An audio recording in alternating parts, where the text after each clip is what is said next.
On this episode of Let's Talk Jonesboro, we have Kimberly Marshall of the City Grants Department and Hailey Knight from the Jonesboro Downtown Association. Hello everybody, welcome to another edition of Let's Talk Jonesboro. We're here today with someone most of you probably know because she's a lifelong citizen and a prominent citizen of Jonesboro. She's the director of the Downtown Jonesboro Association, Hailey Knight. Welcome, Hailey. Thanks for having me today, Bill. Well, what's been going on with the Downtown Jonesboro Association? Oh my gosh, what hasn't been going on? We've been so busy this past quarter with all kinds of projects. We're a 501c3 and we work off a lot of volunteers, and they have been so busy since January doing different projects. And so right now we're working on a couple of design things for Main Street. We're working on a mural project that will be happening on May 31st throughout the entire summer for Union Street. And we're in the midst of our grant program that we offer for our downtown property owners right now. So we have a couple things going on that keeps us busy. And of course, Alive After 5 started. Were you out there last week? Yes. Fabulous event, isn't it? It sure is. That's a great time. Yes, we had a lot of vendors out there. We have a free movie for our community that plays at sunset. We have live music, children's activities. We have food trucks. It was such a great time, and the weather finally cooperated with us last week. So, yes, we had a great time. And good weather makes everything just a little bit better. Absolutely, and it's always it's scary when you do outdoor events because you're at the mercy of the weather, and if there's even a 20% chance of rain in the forecast, people, it makes people nervous. And of course, our art vendors, they can't risk their fine art to be ruined. So we were very fortunate to have sunny skies, and it was about 75 degrees. It was just, you couldn't have asked for better weather.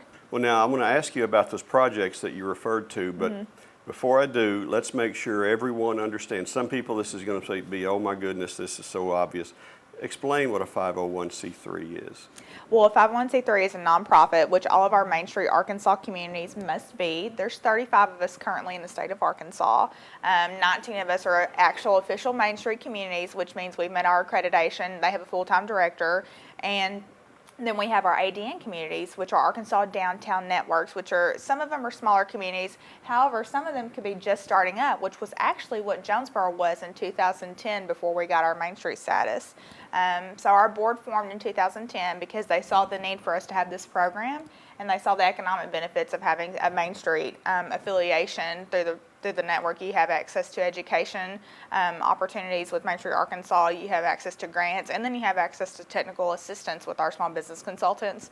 And so it was a phenomenal opportunity for Jonesboro, and the board saw it and took it. And so they worked for quite some time, and then in 2013 I was hired in June of 2013. And then that year in October, we presented to the Board of Main Street Arkansas to get our full Main Street Arkansas accreditation status, and we received it. So we've been hard at work ever since. We've partnered with the city to do streetscape projects. We launched an implementation plan last spring for short and long range planning for downtown development.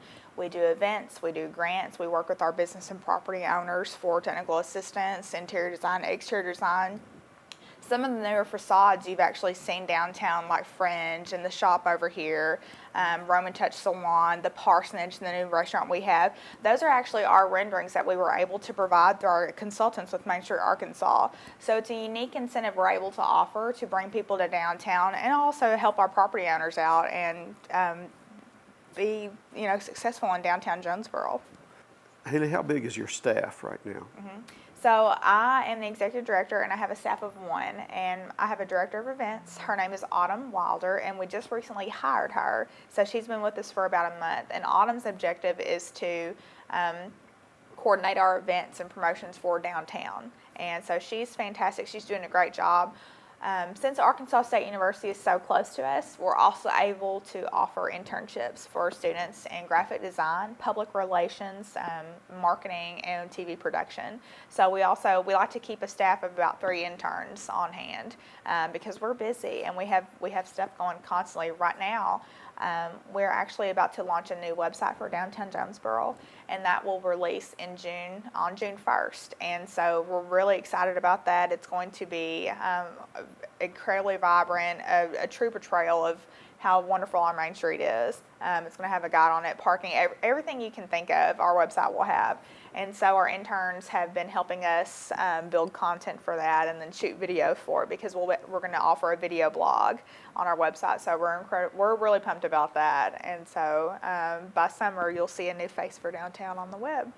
Tell us a little bit about, you're talking about a mural that's coming up. Tell us who's doing that, how you're getting that done, and where it's going to be. Okay, so we're really excited about that. We launched a mural project last fall with the East program at Douglas MacArthur High School, or Junior High, I'm sorry.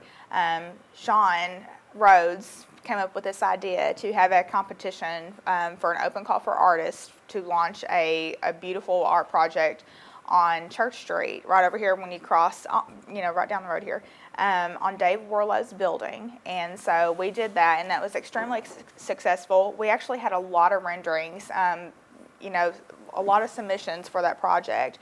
And so when it was completed, everybody loved it. We received amazing feedback. And what we did note was a lot of people came forward and was like, we would love to see more of these type public art initiatives in downtown. And not only that, we also had a lot of property owners come forward and say, when you guys do this again, I want my building next. I'd love to offer you guys my canvas, basically, if you ever need anything. And so there was definitely a lot of interest to have more of this project come to our Main Street. So we approached Arkansas State University later last year and wanted to do this project with the students. And so they immediately were on board and they loved the idea. We had a property owner at 209 Union, which is where Tony's Barbershop is now. Rob Klein actually owns the building. And it's the building when you come right over the bridge and you look to the right, it's got the white north-facing wall. That's actually going to be the location of our next mural. And so we're incredibly pumped about this. The students will be kicking it off on May 31st, and it's actually going to be a curriculum for the summer. So they're going to be using all kinds of cool methods. The rendering itself is amazing. It's going to be very innovative, very trendy, and most importantly, it's located in one of the major gateways to our downtown, so it's going to beautify that space incredibly. So we're really pumped to see it, and hopefully it'll be by August. So the key to the modern city is revitalized downtown. If you have a downtown that's still in decay at this point, you are really behind the eight ball, and I think I think it's important to have a beautiful and lively downtown, not just to serve your current residents, but to attract tourists and attract people. I think it attracts people who want to work and live in your city. Absolutely. So tell me about some of the things that you've done since 2010, 2013 that have spruced up, have made downtown Jonesboro pop and come to life. Okay, so you're absolutely right on the downtowns. Downtowns are a sign of the community's health. They are the heart of the community, and if you don't have a healthy heart, then what happens to your community? So one of the first things that we took a look at when I was brought on was, what does downtown need? We did a SWOT analysis of our strengths and weaknesses, and one of the things that downtown really needed was a signature event. And so we created a Live After 5 in October, I think it was September, was our first one in 2013. And so we created Live After 5, and we actually held it twice that fall because our November one was rained out. But we kicked it off. We had about 30 vendors. We brought in a band, and that was actually our first real go at an event. And so it was well attended. People loved it. The restaurants got on board. The shops did specials that night. I mean, it was really a collaborative effort with all of our Main Street property owners.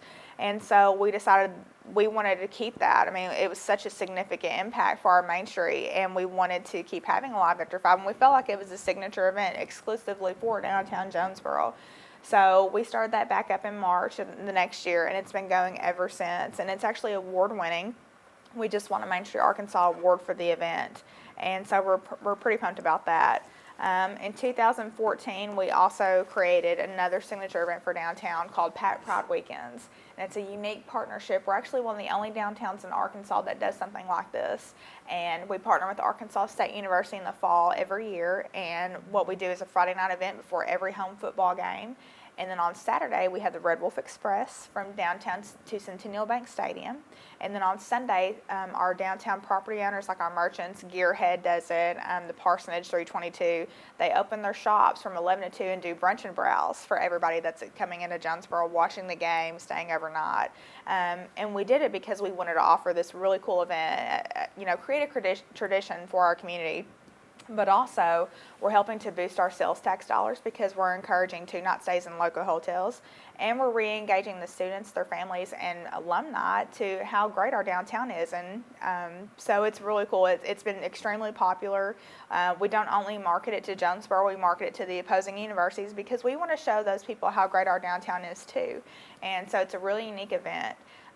Some of the other things we've done is we launched a grant program in 2014, and we wanted to create an incentive for property owners to help with their facade improvements. So we received a grant from Main Street, Arkansas. So from that, we created the Downtown Facade Grant Program, and each year we're able to award from anywhere from 2 to 4 projects for facades, and that can be anything from a new awning to new windows to a complete facade redo with paint.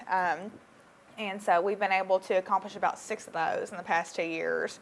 And some of the work, our latest ones was the Foundation of Arts on Main Street, and then Nirvana Hot Yoga down in the 200 block of Main Street. Right, I've seen those, and those facades do look nice, and they bring some life to Absolutely. A small space that needs that type of exposure. Absolutely. Have you had, I think the grants maybe just closed for the next round of those, is that right? So we actually just closed our facade grant program Friday for this year, and we have a couple of submissions, and they are fantastic. I cannot wait. We actually have a meeting tomorrow to decide who gets funded for this round. Really? But they are amazing, and I'm so excited to kick these off, and they'll be completed by the summer, so we'll have a big PR release on that. But it's amazing. Our property owners, they're passionate about downtown. They love downtown, and they want to stay down here. They had a business for anywhere from like 2 years to 20 years down here, and to hear each of them tell their story about why they love downtown is amazing. So every year when they come in and they get their applications for the facade grant, and they're telling you about their ideas, and they're so excited to apply and see it happen. It's just a really great feeling, and to know we're able to offer this service, it makes it even better. Another thing I like, and as a relatively new resident of Jonesboro, I've been in Jonesboro for about 2 months now, I notice a lot of promotion, a lot of stuff with the university. Arkansas State is on a lot of glass windows and doors downtown, and that's a really neat feeling of Absolutely. of appreciation. Do you guys encourage that? Is that something that they've done on their own, or? We do. We encourage it for Pat Pride weekends, but the Red Wolf spirit, it's easy to catch around Jonesboro, and most of the people, they take it on their own initiative to do their windows and to show their pride for Pat Pride. So it's really cool, but it's all over town, and our downtown people are amazing at it. So. That's good. That's good.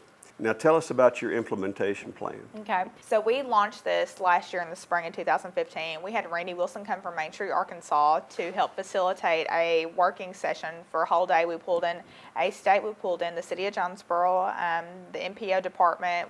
We had us, St. Bernard's, basically major entities that were really big movers and shakers in the downtown revitalization realm. And what we did is we pulled the Hyatt Palma study from 2013, and then we also had a resource visit when we first became a Main Street, Arkansas community. And so we pulled the recommendations from both of those studies and meshed them into one comprehensive plan. This plan, which is our downtown implementation plan, is short and long range goals and planning for future downtown projects.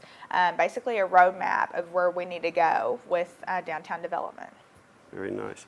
Well, it's an honor for you to come sit with us on Let's Talk Jonesboro, and the city cannot be all it needs to be without nonprofits like your organization and your hard work, and we as a city thank you, and I know the mayor thanks you for everything you do. I appreciate that. I'm from Jonesboro, and so I was born and raised here, and I love my job. I love giving back to the community. And it's a unique opportunity, I view it, for someone like myself who is from a town, their hometown. They're getting to leave their footprint on it. And so I'm incredibly humbled and grateful to have this opportunity. And I look forward to bringing more great things to Jonesboro.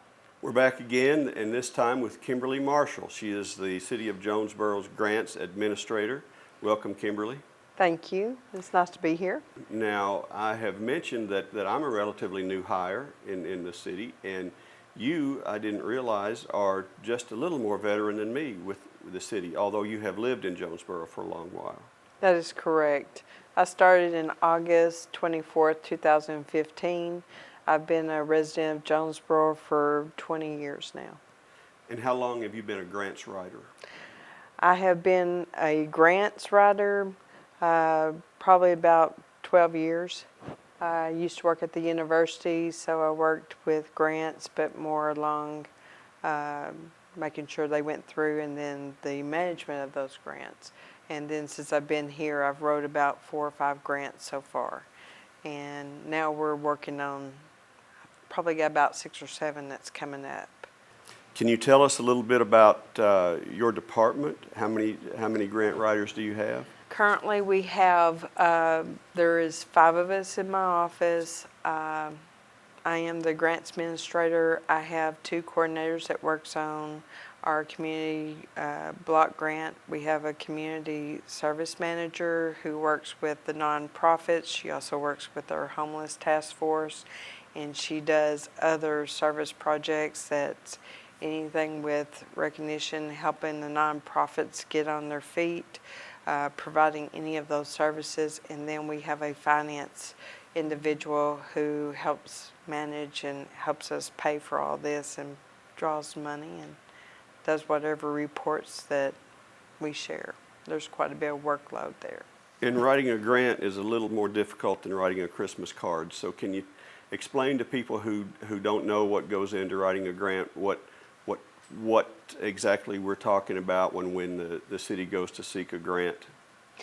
Typically, we look at what the needs are for the city and how we can leverage our funds with federal or state funds to actually produce these projects that help the citizens.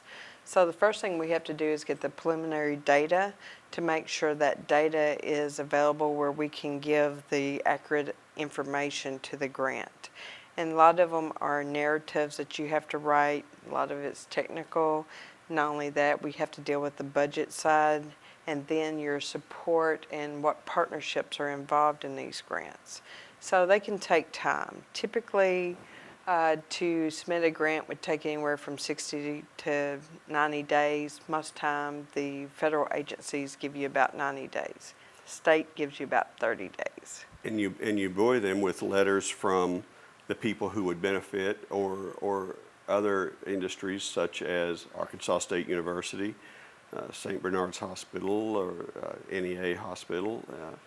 Yes, and we also look at the state agencies. We will work with Arkansas Department of Environmental Quality. We'll work with the Arkansas Highway and Transportation Department and other state agencies, as well as our legislators from the federal all the way down to local. So these are federal and state grants, and the federal government has a lot of programs, and I understand that you guys have to weed through pages and pages of opportunities looking for the grants that would serve our community. Yes, the goal is to go through, you can go to grants.gov. They have many grant opportunities that come through for the feds. A lot of times you have to be on listservs with the state to know what grant opportunities are there. Some of them are formula-based or just distribution of funds. Those are pretty simple, but you have to make sure you reapply. But for the granting opportunities, you have to make sure that what you're trying to do actually fits in the programs of those agencies. So to make sure that works well. So tell us about some of the grants that you guys are working on currently. Okay, currently we're working on a Tiger grant, which is a transportation investment generating economic recovery discretionary funds. And these funds are sent to anyone like municipalities, local governments, state governments, people that take care of the infrastructure of the nation. They can apply for these. They're typically for really hard funded projects that will be key in not only regionally but nationally. How does it affect the country overall? And then we're also working on an EPA area planning grant. This grant should be able to help us to revitalize these areas that have been where industrials have been and left, or just where dilapidated buildings have been, and that part of the town has seen decline. And what we want to do is repurpose those areas so they can be used for the citizens. So that's a grant that we're going to be doing in May. We're also looking at like transportation alternatives, grants where we can put in sidewalks, trails, maybe even look at taking care of our ATV and motorized parks for our citizens to enjoy. We're also looking at getting our CDBG, which is our community development block grants, in place so we can have funds to assist first-time homeowners purchase their homes, and maybe rehab assistance for our homeowners that currently do not have the funds to fix their homes. And even though these grants do require a match, and often a small match from the city, this is not money that the city is looking to spend where it could be spent in other places. This is money that's out there, and cities with good grants departments can find them that help make Jonesboro a better place and to live. Is that accurate? I would say that. I think more of it is just leveraging to be able, because we can't fund all the projects that are needed, so we need other sources of funds. And a lot of times these grants give us those sources that we can't completely pay for, but the city has prioritized these projects that would be beneficial to the city, and requesting the public's input as well. So our goal is to make sure the public is aware of what we're trying to do and get their input. Now, if I'm a resident of Jonesboro and I see something that I think is a need, what do I do? Can I participate in this process? Can I call you and say, hey, I feel like we could use this, and if there's money for a grant to help us get this for our city, what can I do? We are more than happy to hear from our citizens. We would like to hear their input. If they have a project that they think is a benefit to the city, please contact us and let us know that there's some items that would be a great asset, and we will look into it, and we will look for the funding to try to write for those grants and talk to the city council and everyone else to see if those are worthwhile. Are there any other specific needs that we hope to address in the not immediate but near future? We're going to continue to work with the departments, especially with police and fire. We're going to work on getting them equipment, the needs to provide for our police and our firefighters to ensure that they have the proper equipment. Those are down the pike. We're also looking at working with engineering, working on different projects. We're also working on traffic. We're going to hopefully apply for another grant to get Opticons, which is a traffic signaling system for our first responders, and also adaptive traffic software so we can help flow the traffic better through the city. And the Opticons are a big thing, and I've heard Fire Chief Kevin Miller talk about what that could do for them. Essentially, he's talking about being able to control the lights as he goes down the street. And if you've driven down Red Wolf or Caraway in the middle of the day, you understand the problems there.